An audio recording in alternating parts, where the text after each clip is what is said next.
Ladies and gentlemen, please welcome to the stage Chuck Alsup, President of the Intelligence and National Security Alliance. Okay, good morning. Come on. Good morning. I want to make sure everybody's awake out there. So, good morning. Welcome to day 2 of the Intelligence and National Security Summit. We hope you enjoyed yesterday's program and the networking reception. We do have a pretty full slate of programming today, including 3 plenary sessions, 6 breakout sessions. The summit concludes this afternoon with what should be a very memorable discussion with most of our top intelligence agency leaders. As a reminder, we value your questions. I hope you saw that several of your questions got asked yesterday. And in particular, start thinking of your questions now and get them in so we can get them up to Tish on stage. And again, you see it up there. I think we're going to try and have a scrolling thing to remind you of the email address, so please get your questions in. Yesterday, you heard a little bit about next week's Classified Summit follow-on day. Based on your feedback, we broadened the summit format last year by adding a classified follow-on day. This year, the Classified Day takes place a week from today, on Thursday, September 12th, at NGA East Campus in Springfield. And Stacey, thanks for hosting us again out there. We are honored to have ODNI's Deputy Director for Mission Integration, Beth Sanner, kicking off this TS-SCI program.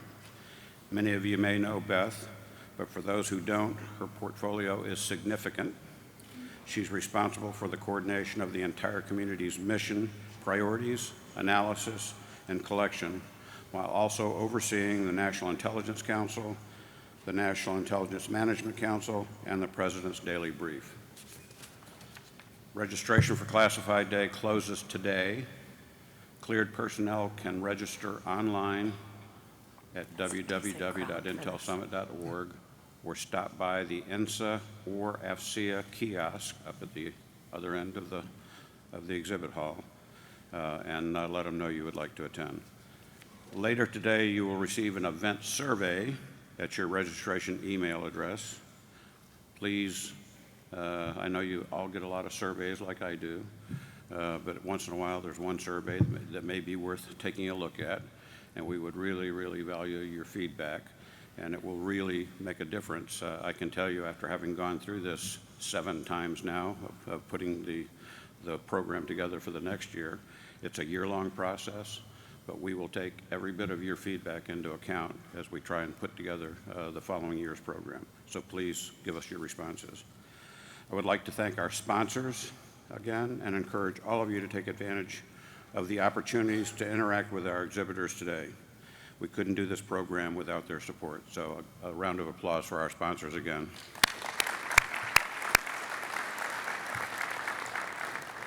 A few logistical points now. At the conclusion of this morning's space plenary, we'll have a 30-minute networking break, followed by breakout sessions focused on active cyber defense, government collaboration, and technology innovators, and recruiting and developing the future workforce. Lunch will be available starting at 11:30. We will reconvene here in the ballroom at 12:30 for our Defending Cyberspace plenary. Now, Tony, it's my pleasure to introduce Tony Frazier, Executive Vice President of Global Field Operations for Maxar, to introduce our moderator. Tony, over to you.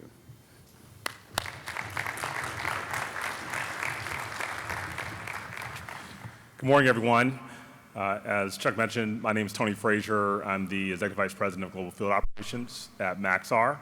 Maxar was formed through the combination of Digital Globe and MDA about 2 years ago. And we participated in this forum as through different legacy brands, so Digital Globe and Radiant Solutions. But we felt it was important to get closer to this community and become a sponsor of this event because we do about 1/3 of our business with the IC and DoD, have 1,500 cleared team members, and given our focus as a company is on helping our customers harness the commercial innovation that's happening in Earth intelligence and space infrastructure, that there's opportunities to drive mission transformation in mapping, intelligence, communications, and space exploration. So this is a really important community for us to be more closely aligned with.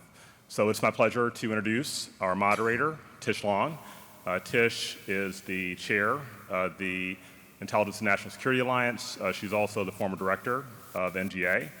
My exposure to Tish started during my time at Digital Globe, when I heard her share her vision for putting the power of GeoInt in users' hands, and that inspired a lot of innovation and great partnership between industry and government that led to many transformations, from making imagery available to users across the community on really rapid timelines through our global enhanced GeoInt delivery program, as well as turning consumers of imagery into producers of GeoInt through programs like GNOME. So definitely excited about this panel and hearing some of the insights today that will lead to innovation tomorrow. So with that, please join me in welcoming Tish.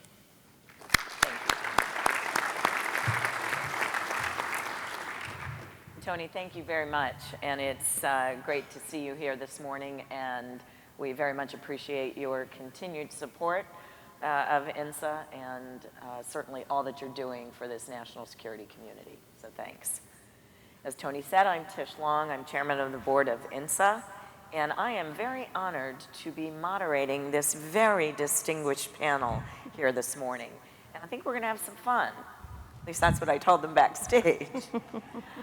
Okay, on the panel we have Chris DeMay, who's the founder and CTO of Hawkeye 360, and Hawkeye is an RF data analytics company. Stacey Dixon, Deputy Director NGA and the former Director of IARPA.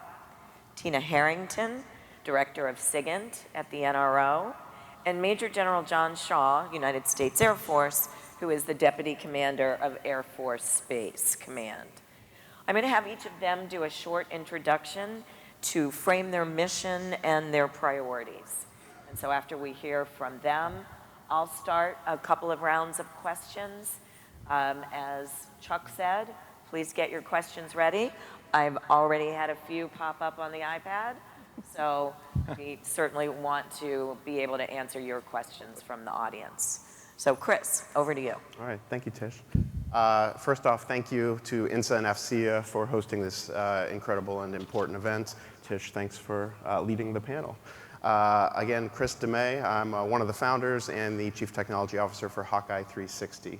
My background is in government. Spent 14 years both with NSA and NRO. In fact, my last government boss is on the panel with me today.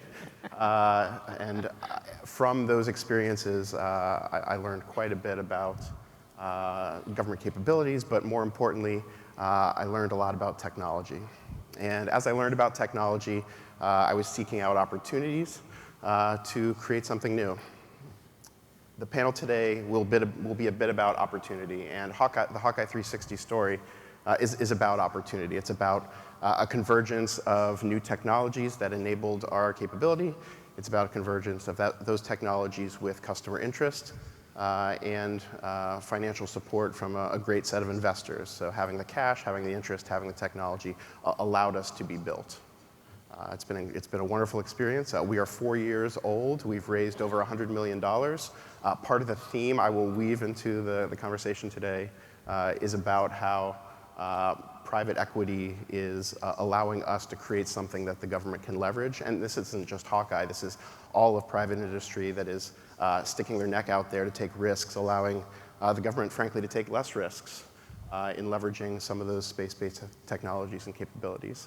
Hawkeye is an RF analytics company, as Tish mentioned, but we are building out a space-based constellation of small satellites that are able to detect and geolocate RF coming off the Earth for the purposes of providing geospatial information about the spectrum of the planet. I'll leave it at that for now. I look forward to the questions. Thank you. Okay, very good, Chris. Stacey. Great. Stacey Dixon, Deputy Director for National Geospatial-Intelligence Agency, or NGA.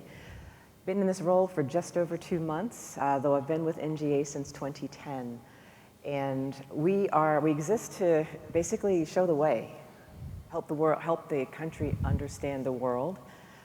We do this by providing geospatial intelligence to policymakers, warfighter, IC intelligence community members who need to understand what's happening in different places in the world and needs to, frankly, better understand the world itself.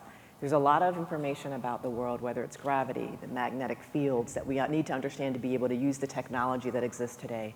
We help provide that. I think we all understand that without our GPS, we would all be very lost. We help in providing that as well. And more specifically, with understanding what's taking place in different countries where we may not be able to have other sources, where we may not be able to have eyes on the ground all the time. The overhead constellation really helps us do that. So NGA tries to make sure that the decision makers understand not only what's happening to answer the questions they have, but also to provide the information that they need, which may be different than the questions that they're necessarily asking. So we want to help them understand the sort of the sensors that are out there, the capabilities that are out there to help them complete their missions. I started my career actually at the NRO, so we have a little bit of an NRO nexus here in the panel, which was a great introduction to the intelligence community, working with NGA as a partner. And I ended up here, I'll leave it here, a couple years after that, so I'll stop there. Thanks, Stacey. Tina. So Tina Harrington, Director of Signals Acquisition as part of the NRO. I have been with the NRO since 1993, which is hard to believe.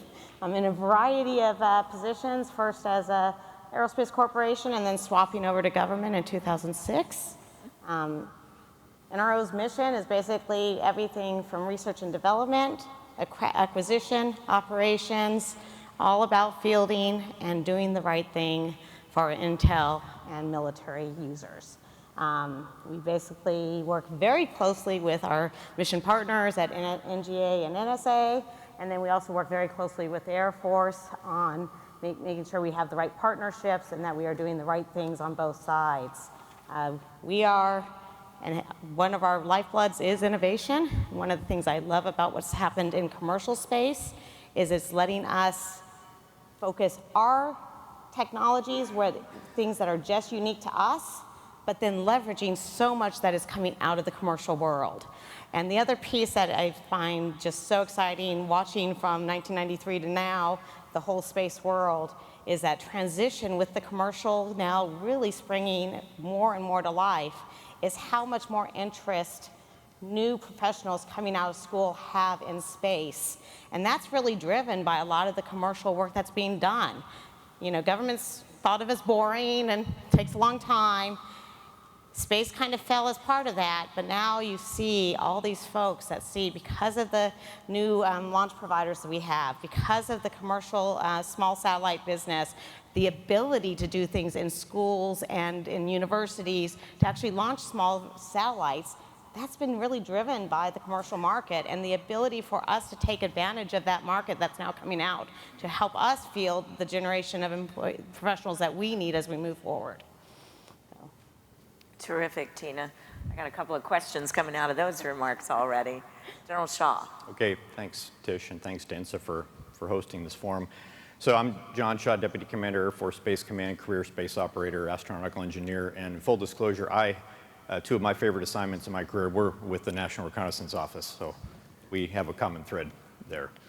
In case you haven't noticed, space as a warfighting domain has been a major theme in our national security circles here for several years now.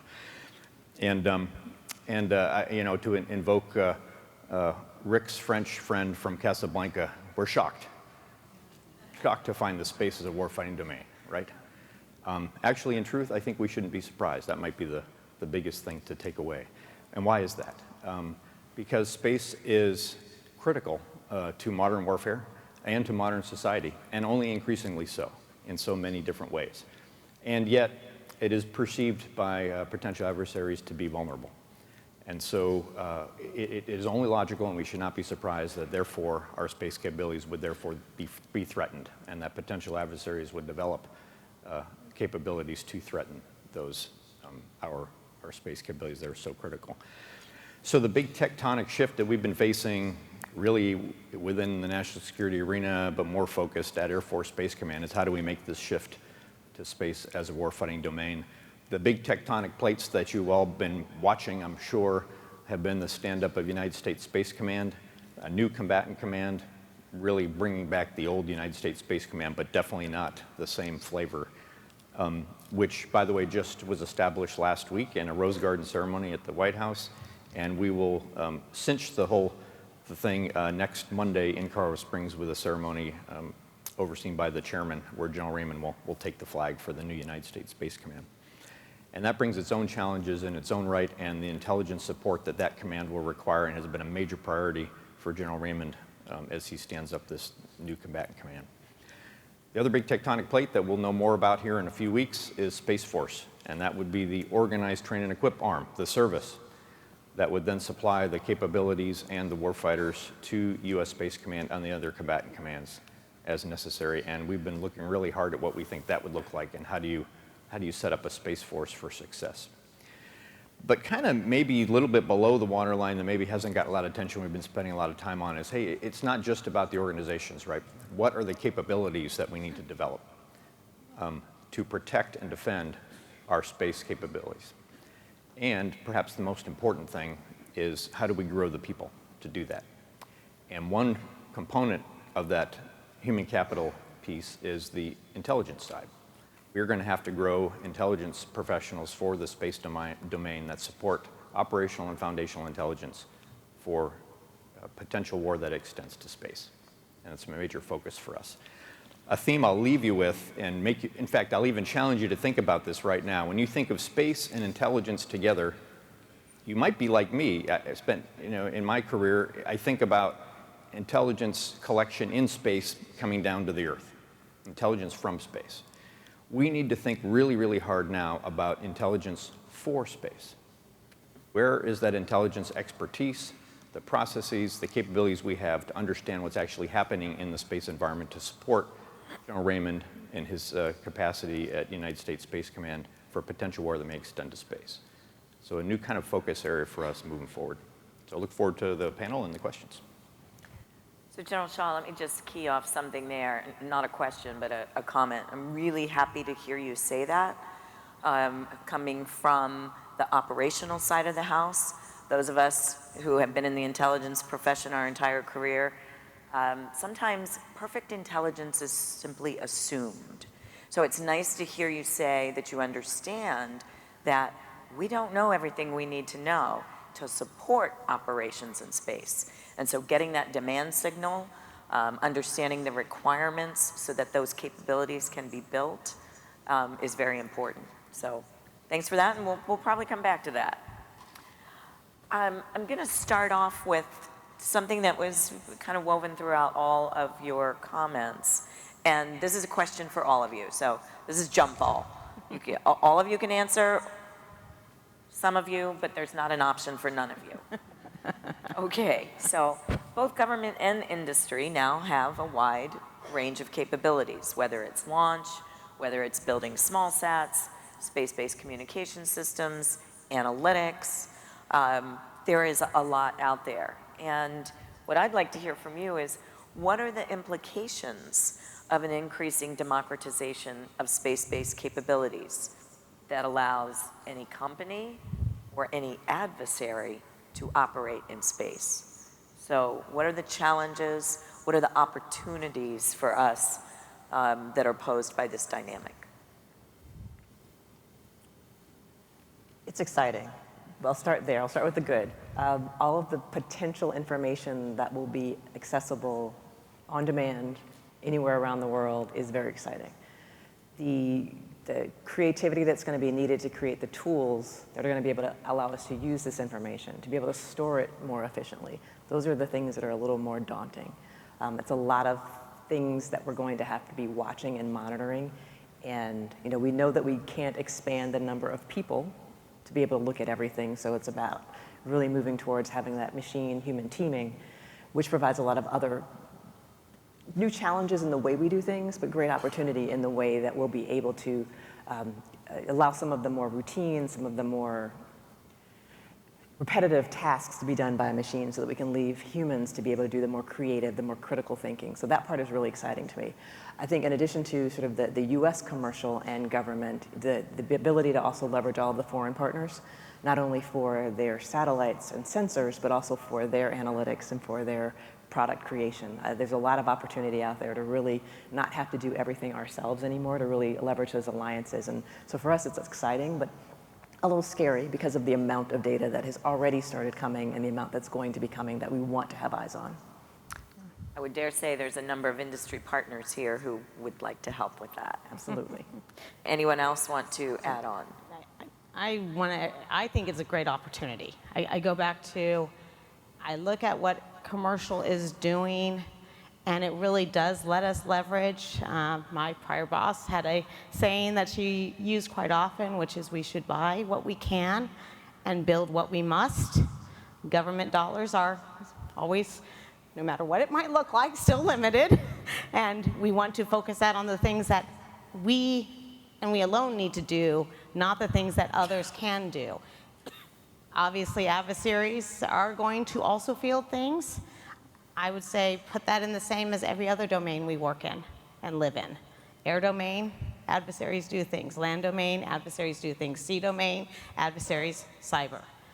Space may be new to that domain, but we need to treat it the same way as we treat all the others, understanding what adversaries are doing, but we're not going to stop them. But we do need to, going back to what General Shaw mentioned, understand how we get the intelligence for it, like we have done the intelligence for all the other domains. Let me suggest an analogy that might help kind of maybe reframe how we might look at this. Because I sometimes think that this gets framed as, hey, as a government versus commercial, or that's all about the, you know, are there places that are going to be friction points and such things, and that could be true. But I'm sure, and I'll let the historians actually give you the right answer, somewhere in the 17th to 18th century, I'm sure the British Navy kind of looked around and said, holy cats, look at this empire we have with all of this commerce that suddenly kind of exploded all around the globe that is fueling the British economy, the world British economy. How did the British Navy react to that? They probably reacted with a little bit of, oh, what do we now need to do in a similar way we're responding to the space question. How do we think about security in this domain now in new ways that we hadn't thought about? There's all this. But I think there was some optimism about, hey, now the economic engines of the British Empire are driving how we do things in the maritime domain, and we can benefit from that as a British Navy, and we'll look at that. At the same time, and Tina alluded to this, they're probably thinking, what are the Dutch and the French doing, and what are they learning about trafficking in the maritime domain that we don't know about, that we need to catch up with because it could be a threat to our ability to maintain maritime superiority. I just offer as an analogy of that's kind of, I think, how this unfolds. The economic engines have been unleashed. I hope that they are sustained. I think that's a key question. And that we would simply want to leverage the best of that from a government perspective and realize that there are challenges associated with that in providing security in that environment, incentivizing further economic investment, but also being prepared for new threats in that domain. Said by an Air Force officer. I love the maritime analogy. Chris? So as the industry guy on the panel, it's important that I say that leveraging those economic opportunities is important among U.S. companies in particular in order for the U.S. to maintain their strategic advantage in space. As U.S. companies have, in 2018 there was over $3 billion put into space technology companies, and that money is essentially building a platform of not only the launch companies that you mentioned, but also ground transport, so data transport, space technology, that is enabling somebody to have the best and most capable space assets. It is my biased perspective and interest for U.S. companies to be seen as the best place to go to for those capabilities in order to maintain that strategic advantage. And I feel like the relationship between industry and government is inseparable when it comes to development of that technology in order to make sure that that technology is used in a way that's most beneficial to the U.S. So let's follow on to that, Chris. Necessary, inseparable. How is it going? And I'll again make it broader. Several of you talked about, Stacey, you in particular, the partnerships that have to occur between your two agencies, with the Air Force and the other military services, with industry, with our allies. So how are we doing in developing those partnerships? Do we have an architecture that easily ingests what industry has to offer, what our international partners have to offer, and how are we doing between intel and ops? I mean, I'll just make it broad there. Is it working? So I'll say, yeah, start with you, absolutely, Chris. absolutely. I'll say where it's working the best, from my perspective, from my Space 2.0 community, is that these small companies are being built from the ground up with interoperability and partnerships in mind. They're being built from the beginning with the hooks in place so that systems can talk to each other, so that technology can interface and leverage each other's parts of the value chain. I've also seen where in the case of the U.S. government, there's been a lot of transparency about what needs exist. We've been pleased with how forthcoming the government's been about what they want us to do, the signals that they're most interested in Hawkeye be able to detect, for example. But I've also seen in other nations, Luxembourg a great example, where the governments have spent a lot of time directly investing into the companies and building up the industry, taking gambles on some of those companies. In the US, it's more the venture capital and the defense industrial base. You see with Boeing acquiring Millennium, and with Lockheed investing in Tyvak, and Raytheon investing in Hawkeye, there's absolutely a play for the defense industrial base to take the role almost on behalf of the government to boost the capabilities of these new companies. But I think in general the partnerships are working well. I still think things could be done faster and bigger. Faster and bigger. Stacey, Tina? I would say that I'll look at you mentioned the partnerships with our allies. Data sharing agreements in the geospatial arena. We have 70 countries that have sharing agreements, imagery sharing agreements with. There are a lot of bilateral agreements, but more importantly, I think multilateral agreements are growing so that people in countries in various regions are coming together, pooling data, and allowing the region itself to really benefit from the knowledge that individual countries are creating. So that part's looking great. With all of the different systems, and I'm thankful that there are many companies who are looking at the standards that are out there to be able to create systems and products that will fit into infrastructures and architectures that already exist. The danger in having so many different vendors is that these things will not work together, and we absolutely need them to be able to work together and to be able to ingest in systems that exist now and the systems that will exist in the future. So working well now. I think it will continue to work well, but we do have to watch it. It's not guaranteed that everything is going to be able to come together if we don't partner and have the conversations. Not force everyone to do things in a certain way, but just make sure that people know, for it to be able to ingest here, I need this out of it. I need this level of understanding of your geolocation. I need this level of understanding of your resolution. That will help us out. So I'm going to use our commercial SPO that we've stood up about 2 years ago as the transition of the Enhanced View contract came over. That really, I will say, transitioned how we were thinking within the NRO quite a bit. Changed, while before we did things more in our AS&T arm, our research and development arm, that looked at maybe how we could bring things in, we did kind of go all in at that point. And really look at how do we use commercial to offset what I need to do with national tactical means. They now have done an initial set of different contracts there, looking at full production contracts in about a year with commercial. We're trying to understand how we leverage that now over on the RF remote sensing side. Is that right? RF analytics. I think the other piece that I'm going to go to something Stacey said earlier because I want to emphasize this. As much as I love the spacecraft, which is where I've spent most of my career, the ground, the TCPAD, the interoperability, that is something we cannot emphasize enough. The amount of data, when you look across all of these different platforms, when you look at things that we are doing with the Air Force, the things the Air Force is doing alone, we have to get the ground caught up to all of that. We need to be able to make use of all of these this big data that's coming down, and we need to be able to do it in machines, not with humans. We need to move our humans off of being on top of every pixel that comes down, and rather only those things that need a human eye on it. And that is a major shift for all of us. And that is something that we really, really do need our industrial partners to help us with. I think the allied partnerships are still very well done and maintained. And then I think within the IC, I see us working better with both of our functional managers than I've seen in the past. And a lot of that is driven by what's happening in the commercial market. All right, so this is where I have to play my role in bringing balance to the force here. So everything you just heard, it was all good. It was all about Intel from space.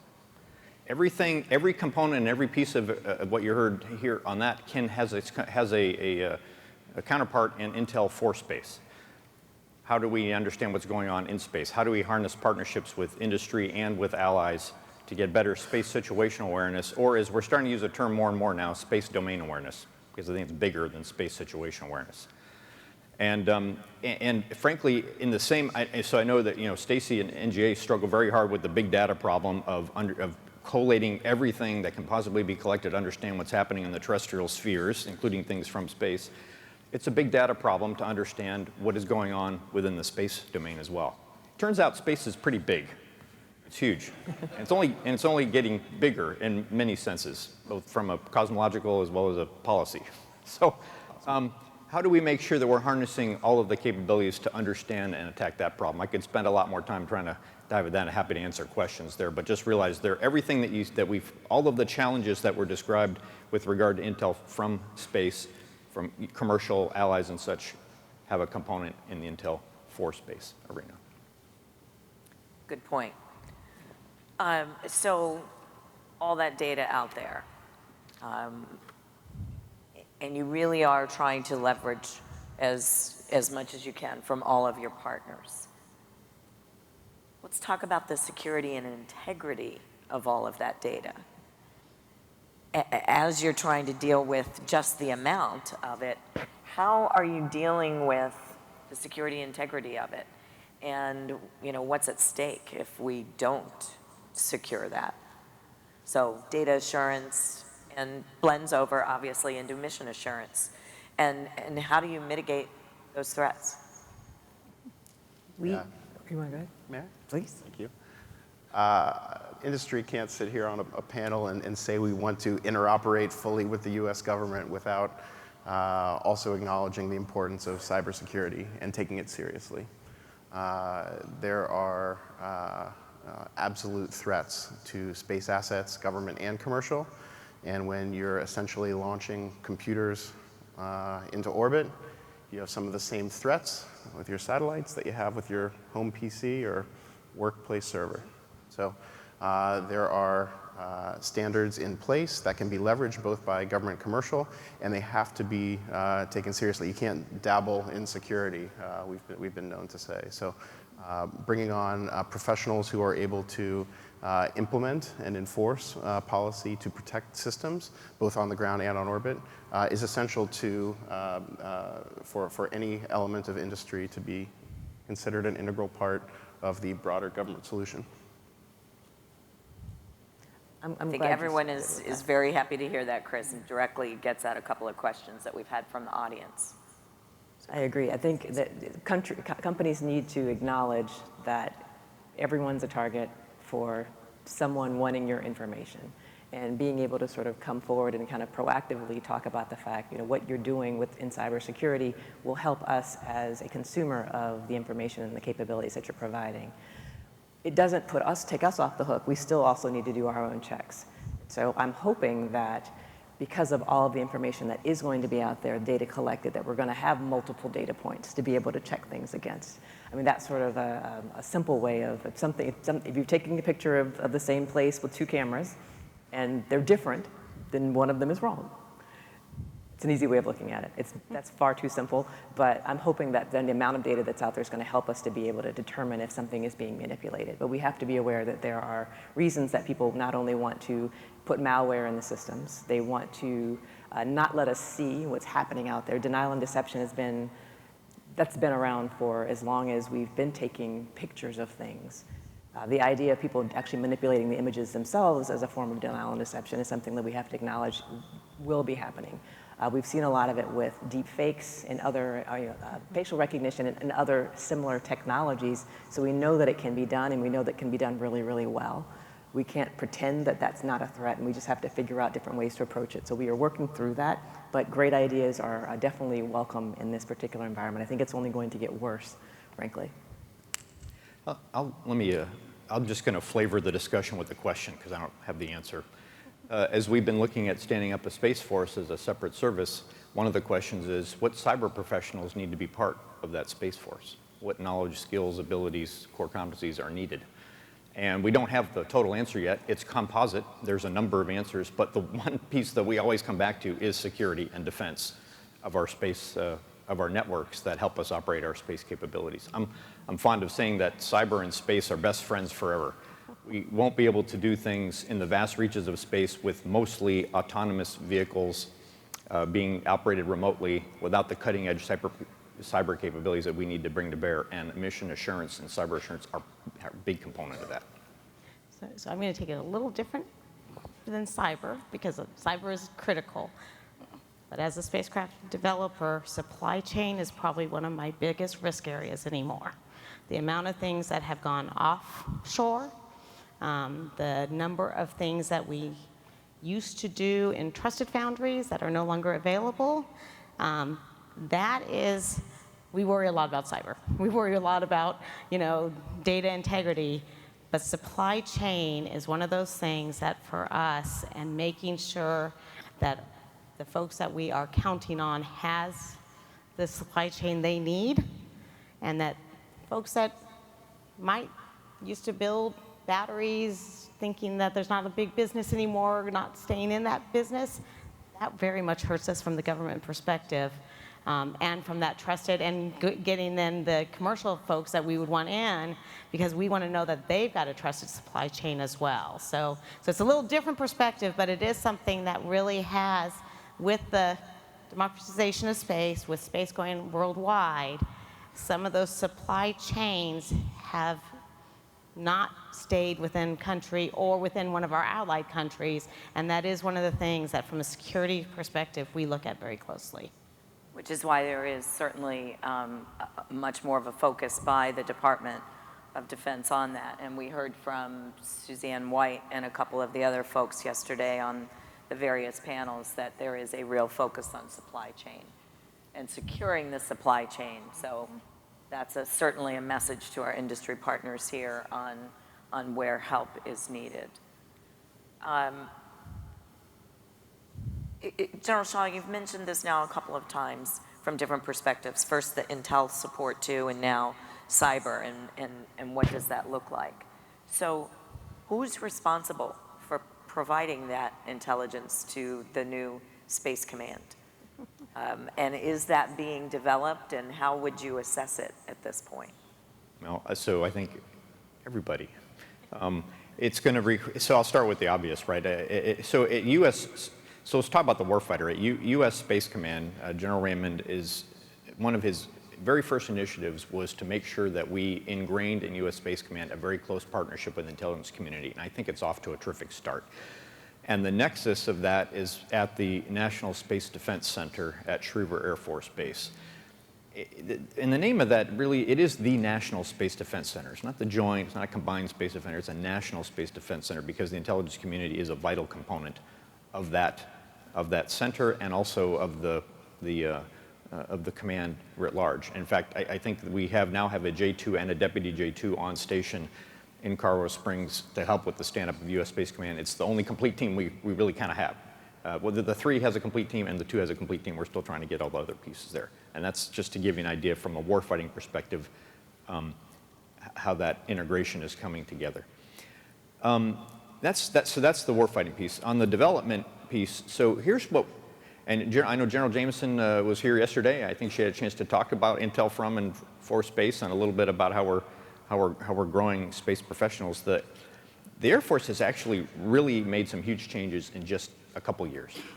It used to be our course for intel officers at Goodfellow that had that a little bit of space flavoring to it. The space course was only 2 weeks long, and it was space and missiles, and it was actually mostly about ICBMs, just as recently as 2 years ago. And under General Jameson's leadership, it had ramped up to last year to 3 weeks with mostly focus on space. As of March of this year, it went to 5 weeks.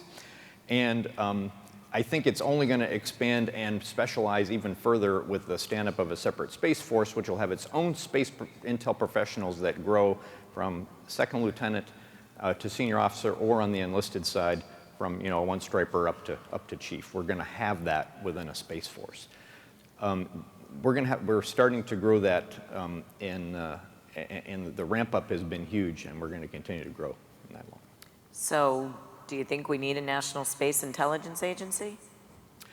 I think right now I am fond of saying that I think some of the best experts we have in intel for space are at NASIC and at Wright-Patterson in the space squadrons there. I mean, every time I go there, I am just wowed by the things that they understand and are doing. We just need to, I think, scale that up, and it's mostly foundational. It needs to translate into the operational intelligence support. So I think for the near to midterm, a Space Force is probably going to leverage what's there at NASIC already.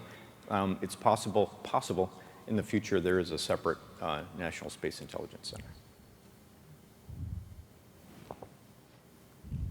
You heard that here first. Possible. Okay.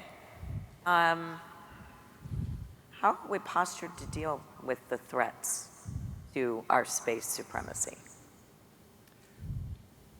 So it requires, it's a team effort, right? We have to have capabilities to protect and defend.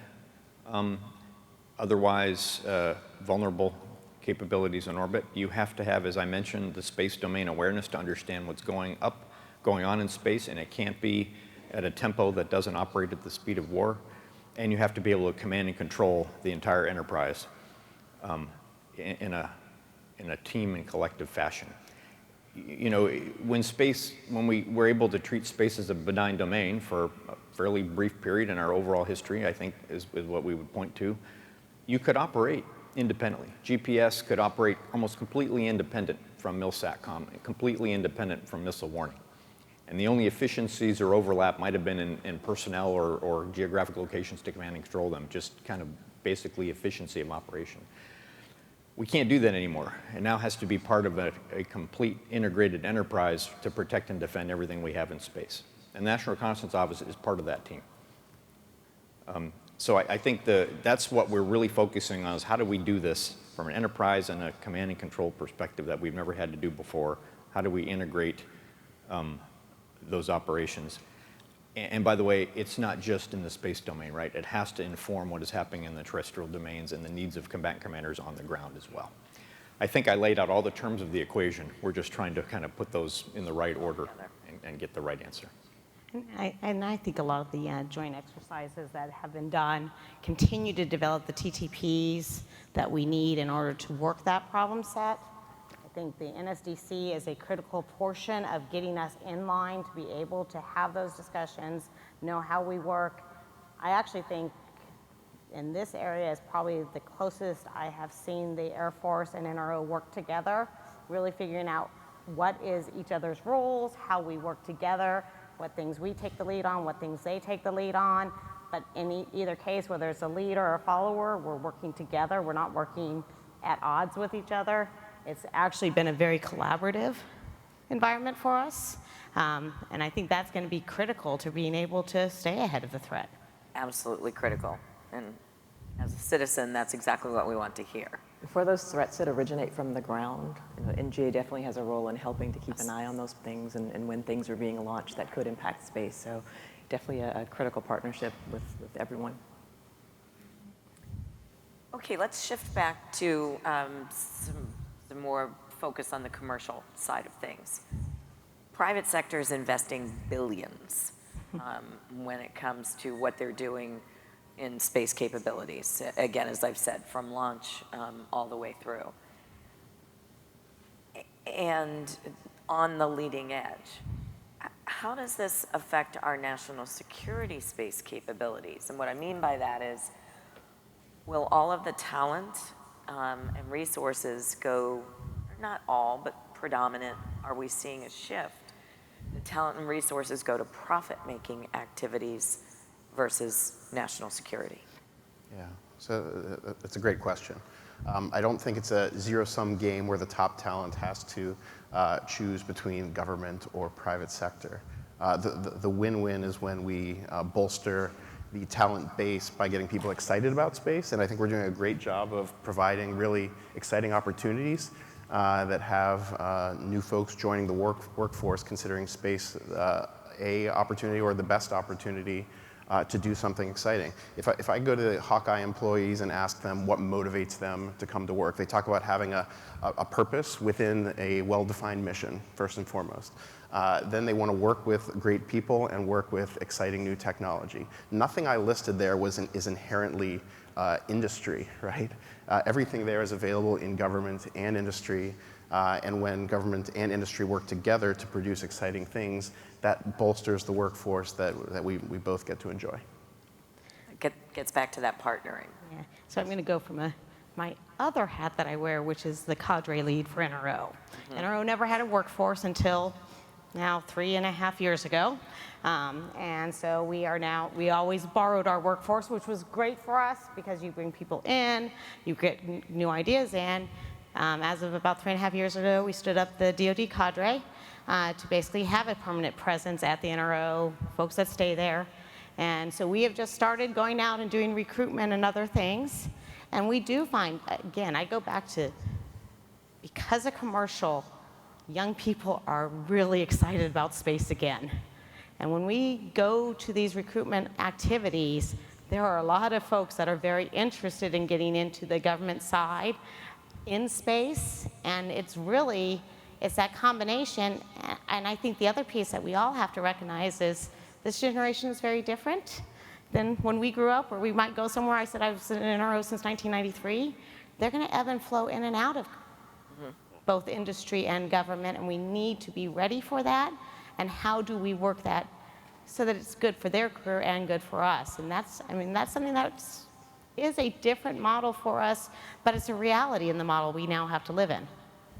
I've been encouraged. We had 300 interns this year between our various sites, and the number of young people excited about intelligence community challenges who come back multiple summers because we get them hooked on working on a really cool problem. And they're like, well, next summer I'm going to do this, and the summer after that I'm going to do this. And then many of those end up converting to government. So there are people who are still interested in coming through and working government mission and will sacrifice the potential more money that they can make somewhere else for that opportunity and for that experience. But I agree with Tina. The future is going to be a lot more in and out, and I think that's going to benefit both industry and government. So I'm excited about that, but it's a different model than we've been prepared to work with, and we've got to, how do you bring in people mid-career and bring them up to speed on the types of things they would have learned as a government employee growing up, and then allow them to be successful, and then value the experiences that they've had, which are different than some of their colleagues. So definitely will take attention, but I think the opportunity there is great. And you hit on it, Stacey, on how do you enable folks to move back and forth? And certainly the mission is the draw from those in uniform to government service to private industry. And NGA has a program where you deploy some of your folks into industry as well. We do. Which benefits both. And I hope to see that expand going forward. It was a hard-fought opportunity to get.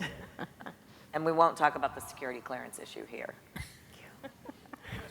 General Shaw, did you have something you wanted to add? Okay, I guess we'll talk. No. Observation and a thought experiment. So an observation, so not really new, right? I mean, we face this tension in the Air Force between hiring of the airlines and retaining personnel. We've seen this hugely in the cyber community already. And I do think, I agree with everything that was said here. We've got to find ways to to incentivize, to move back and forth, to share. The thought experiment I'd throw out to you. So this is for, just imagine you get a call and from the Pentagon. It says, we want you to be the head of recruiting for the Space Force. Are you optimistic about that job, or are you pessimistic? I think I would be optimistic. I think that there are ways and I think Tina was alluding to that the younger folks would be excited about that. And there are ways to tap into, hey, yeah, there are opportunities maybe in commercial, but there are opportunities in a Space Force to do things that no one's ever done before, and to find new cutting edge things that we can do in space. And I think that would be a fun job to have. And so I'm not trying to politic for it, by the way. And if you agree with me that probably would be a fun job to have, I think that's optimistic about the talent that we could bring into the space community on the government side in the future. So are you actually laying the groundwork to transition to a Space Force? And are you ready if Congress passes this in a couple of weeks? So we have 20 minutes left. Thanks, Tish. We have definitely been on the Air Force side, been doing some initial planning, assuming that there would be a Space Force. Why wouldn't we, right? We think we're pretty sure it's coming. We just don't know how aggressive that language is going to be in terms of timeline and scope, but it's coming. And so we've been laying out the groundwork, laying out the problem set. What does this mean? How do you stand up a Space Force? I think everybody is tracking right now that it appears that if we do have a Space Force, it'll be within the Department of the Air Force, much as the Marine Corps is within the Department of the Navy. It'll start that way. And so the logical questions, if you had to whiteboard it out, are if you stand up a Space Force, what parts of the broader Air Force does it leverage, rely on? What does it have to have in its own right that's independent? And what does that look like? And so really what we've been doing is trying to lay out the problem set and begin the analysis to answer some of those questions. Recruiting is one of those, because you would want to recruit for a Space Force. My own inclinations are that we can probably leverage the physical architecture of the other services across the nation, but that I think there'd be enough interest in a Space Force, and the people who want to bring in a Space Force are comfortable with virtual recruitment. So I think that could probably be something we do. Frankly, I think we could probably follow models from our sister space agencies that are represented here, as well as NASA in that regard. Well, and a great question from the audience. Will a purported Space National Guard be able to draw on private sector space expertise effectively? I do not see why we would not do that. That is the perfect vehicle to be doing exactly that. General Hyten, Commander Strategic Command, tells an interesting story about, I may not get the details right, so don't quote me quoting General Hyten, but I think he was on a trip to Silicon Valley going to visit one of the companies out there or a military facility near one of those, and an airman pulls up in a pretty expensive car. He's like, Airman, how do you afford a car like that? So I'm a reservist. I actually work for Google, my normal job, but I'm a reservist because I want to be part of this. That's like the best example I can answer what you said. Absolutely, we would leverage that, and that would be an advantage of a Space Guard if there were a Space Guard, if. Great. And really good questions from the audience, so please keep them coming. I've kind of put mine aside. These are better. Here's a question about foreign sales. If the U.S. government wants to maintain U.S. space leadership, what are the NRO, Air Force, and the IC in general doing to enable U.S. private sector space companies to market and sell their capabilities to foreign partners and customers? Foreign sales are critical to maintaining U.S. space companies' competitiveness. NGA also has a piece of this, and Chris, I'm sure you have a perspective. So anyone want to take a stab at that? So as Hawkeye's entered uncharted territory for the product that we're delivering to our customers, we're absolutely engaging with the right folks at State Department and Commerce to ensure that we are able to and make good decisions when working with international customers. We've worked to ensure a permissive regulatory environment that works for us and for the U.S. government. We are also first and foremost patriots and are ensuring that as we think about the product that we're delivering, that we have the nation's operational security in mind first and foremost. Now that said, that wouldn't be the case with every member of industry, so I think there needs to be consideration for for how international sales are managed, and we stand by to support.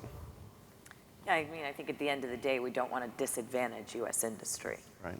I mean, obviously there are security concerns, but we don't want to disadvantage U.S. industry.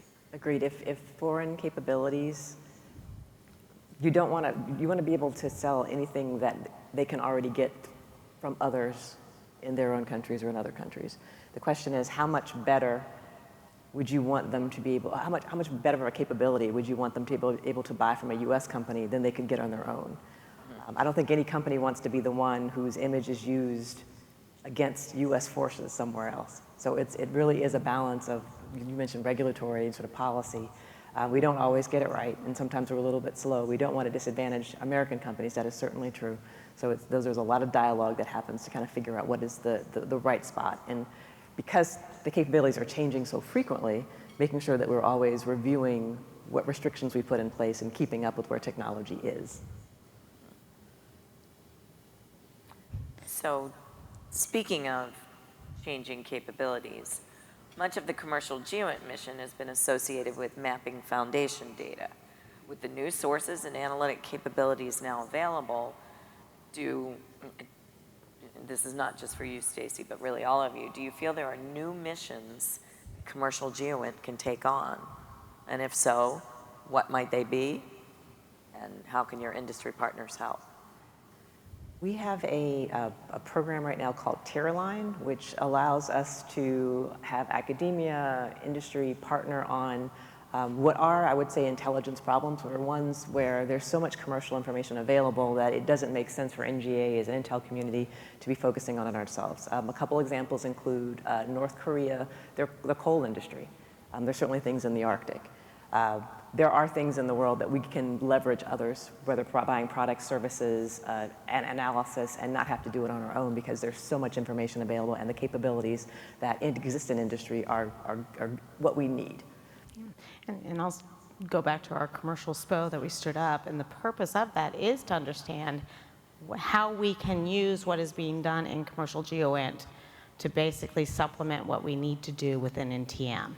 And really looking at what is the capabilities, what can they bring to bear, and how do we integrate that within the greater GEOINT mission, rather than it being something that's just done for mapping. And so that is a big part of what they're looking at there in this initial study phase, going into then the full production phase. And it really is about how do we use them to help us form our worldwide picture for intelligence.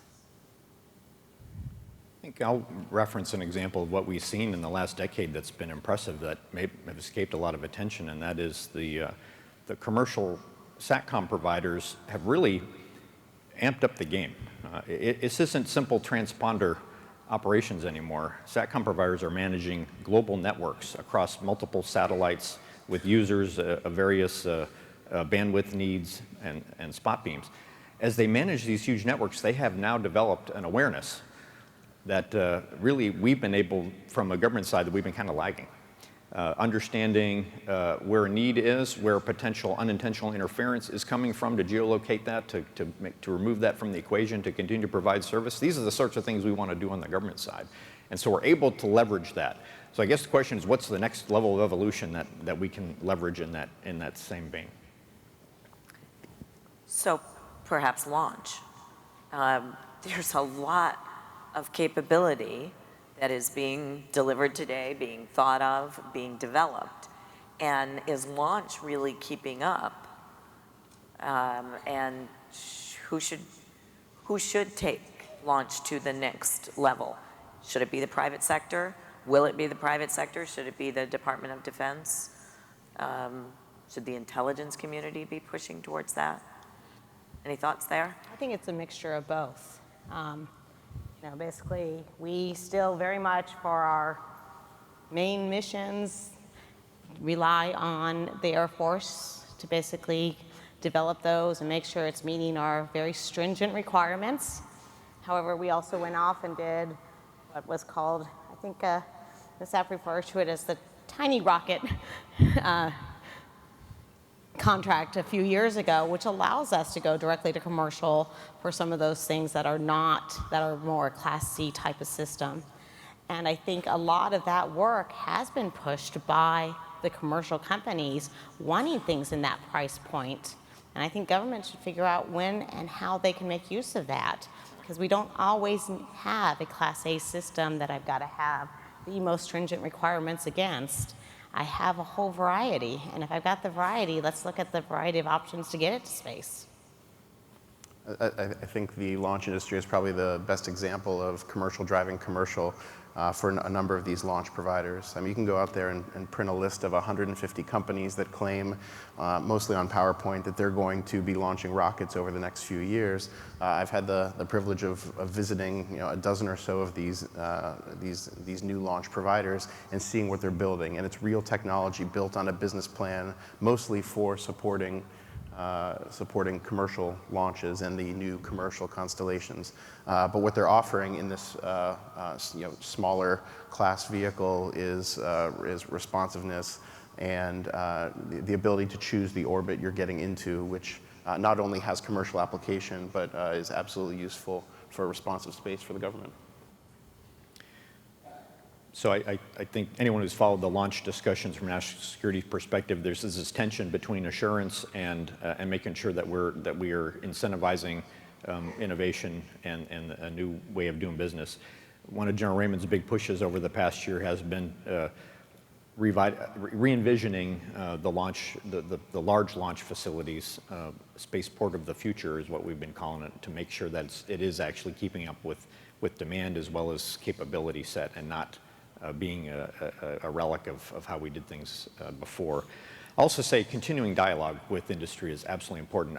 Next week I'll be chairing in Colorado Springs our twice a year consolidated launch schedule review board, where we sit down and kind of look at the launches that are going to happen over the next 2 to 3 years, and industry attends those. And we talk through, okay, how does this work? What are your demands? How are you seeing the schedule? How can we change the way we do operations? So continuing dialogue is important. So yesterday we heard a fair amount about artificial intelligence, whether it's machine learning, deep learning, or really getting all the way to full encompassing uses of artificial intelligence. Can each of you talk about how you're incorporating AI, where you've seen strides made already, what are some of the implications from a technology standpoint, from your workforce and training standpoint, and where do you need help? Jump ball. So we've got things all the way from our research group and AS&T, just looking at what is the art of the possible. How can I change? I keep talking the big data problem, because that really is what we now have with all of these sensors in space. And so they're looking at all the way from what's the art of the possible to then our ground division really looking at how do we implement today the machine learning than the big AI, the true AI of the long term. And we are seeing a lot of places that we can start taking a human out of the loop. They may still be on the loop, but not have to be every decision going through a human because of that machine learning. And we're looking to say, and again, back in our research branch, what of that can I actually put in the vehicles also, not just everything in ground? And so we're looking at it, big push on the ground side, obviously, but it's all the way up into space. How do you take advantage of that? And it's everything from what's that next cutting edge piece to what's available today. And I'll say probably one of the biggest things for us is that change in the workforce again. So going from, our primary folks that we would hire would be mechanical engineers, electrical engineers, RF engineers, because it was all about building the spacecraft and some software. Now it's about folks that know how to do that, but to do it for space. And that's a different skill set than we've had to build before. And that's one of the things that we very much need industry to help us with too, because our historical industrial partners are not necessarily the ones that have that baseline. Some of them do, and some of them are growing it. Some of them, as Chris mentioned, are basically by doing investments in other companies, growing that in. But that's a big area that really changes who we're looking to and how we need to look to, both for what we're going to hire internally, but also who we're going to contract with. And Tina's experience is completely mirrored on the industry side. We talk a lot about space, we talk a lot about our satellites. At its core, half of our company is made up of software developers who are either working signal processing or data analytics or machine learning, because ultimately, as we've heard loud and clear, we don't need more data, we need more information.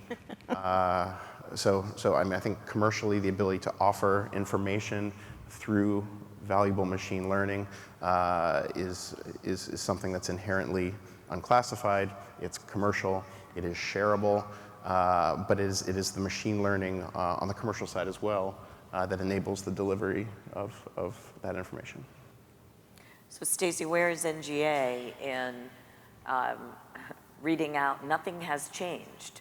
An analyst doing that versus the machine doing that, so that your folks can really spend their time in what I'll call that upper right quadrant of searching for the unknown unknowns. Correct. So we call our initiative AAA, so AI, automation, augmentation.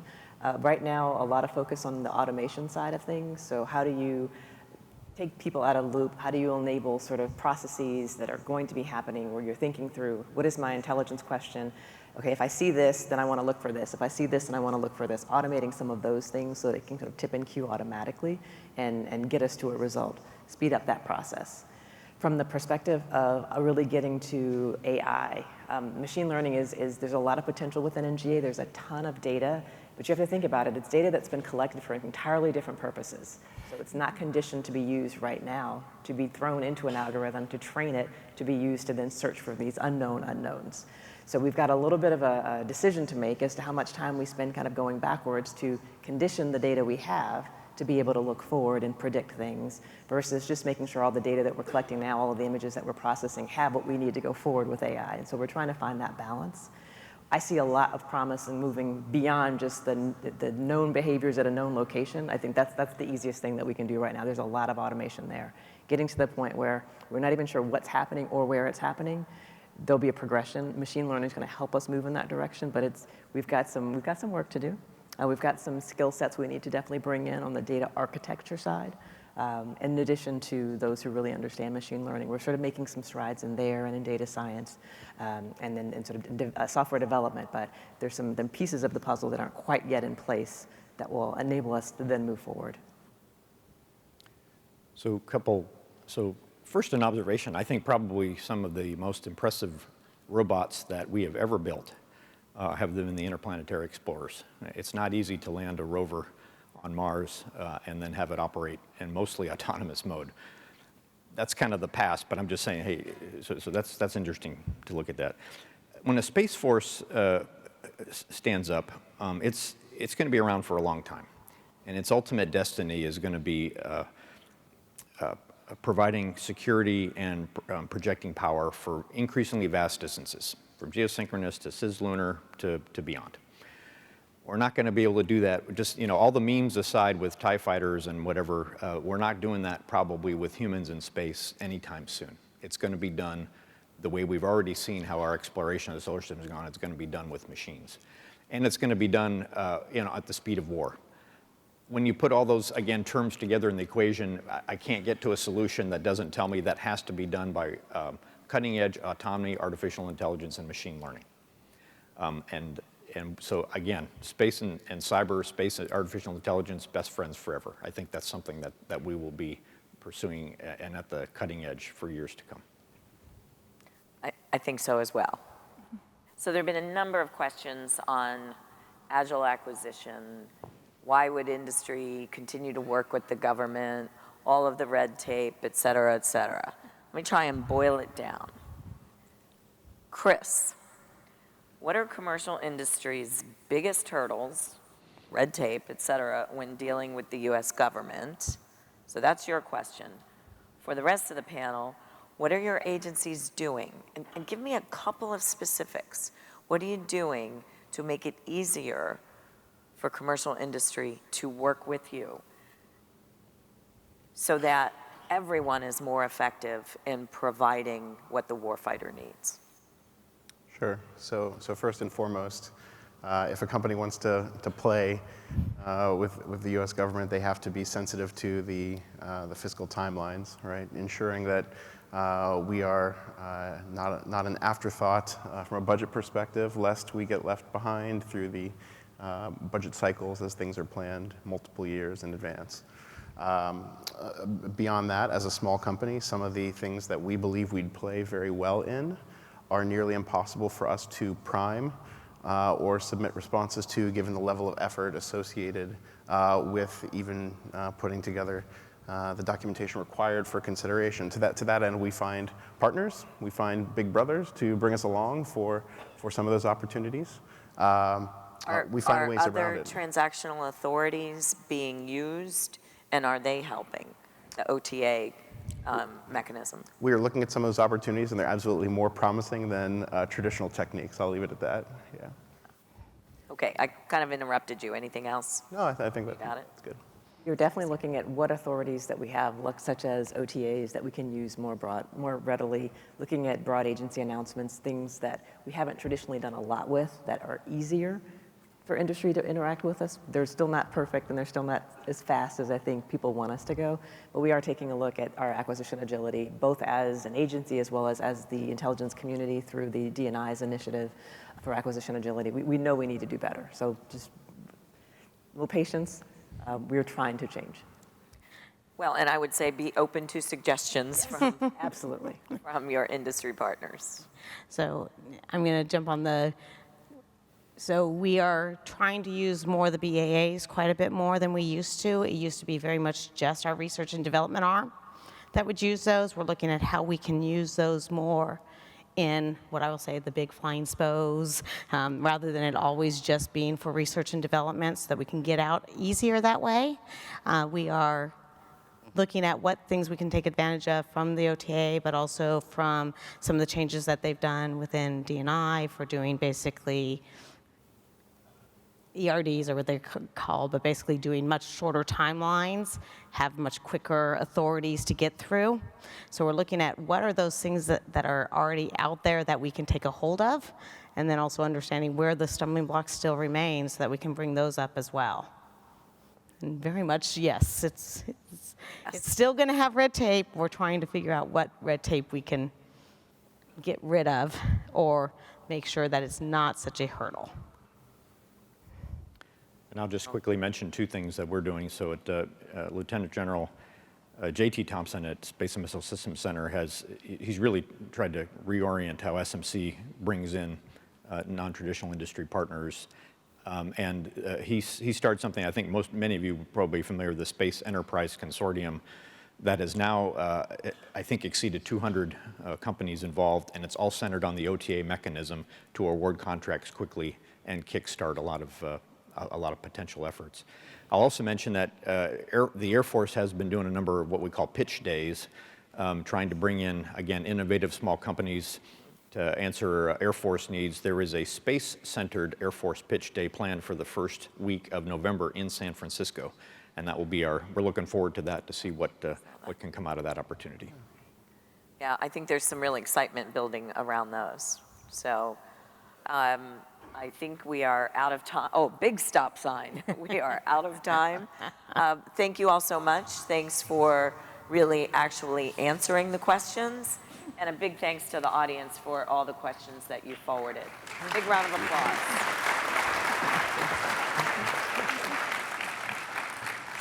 So I'm going to ask our panel to hold on just a second here. We've got a couple of things, and then you all can come up and get your final questions into them.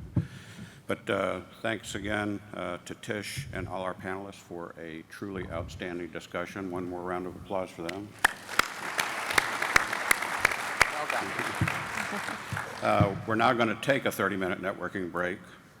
But I wanted to mention to you something a little bit special here, is that there was really a lot of energy in the exhibit hall yesterday.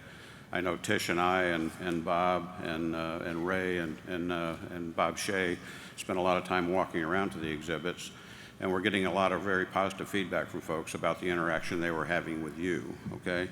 And that just reflects the innovative ideas and solutions our industry and academic partners bring to the national security mission. A number of exhibitors are already re-upped for next year's summit. If your company would like to secure your spot, visit the 2020 Space Selection Desk in the exhibit hall in the Maryland foyer. Enjoy the networking break. Remember, the breakout sessions begin promptly at 10:20 a.m. Enjoy the break.